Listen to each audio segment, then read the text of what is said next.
The days of the Andals were numbered. One by one, their so-called kings were bending the knee or facing the wrath of Aegon Targaryen. Aegon of old Valyria. Aegon who was blood of the dragon. After defeating the Iron Men at Harrenhal and slaying the last of the Storm Kings, Aegon and his sisters, Rhaenys and Visenya, set their sights on other prizes. The gold mines of the Rock and the fertile lands of the Reach. King Loren Lannister of the Rock and King Mern Gardener of the Reach foolishly thought their combined armies could beat back the Targaryen host. They rode forth together, their proud banners flapping in the wind, and faced off against Aegon in a vast golden field of wheat.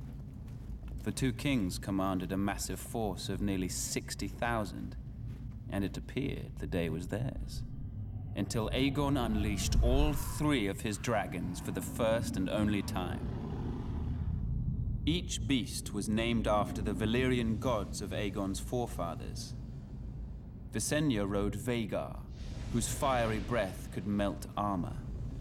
Rhaenys rode Meraxes, whose jaws were big enough to swallow a horse whole.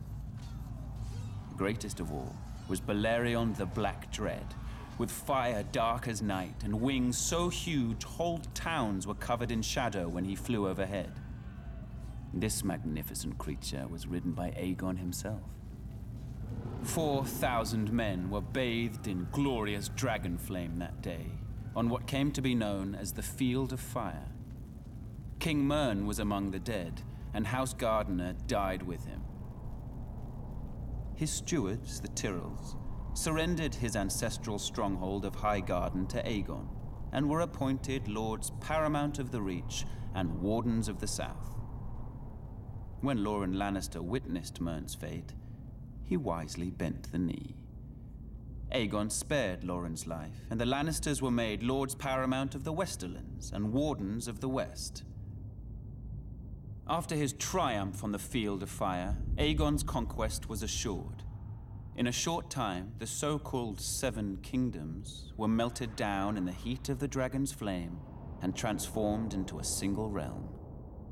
Aegon would forever be known as Aegon the Conqueror.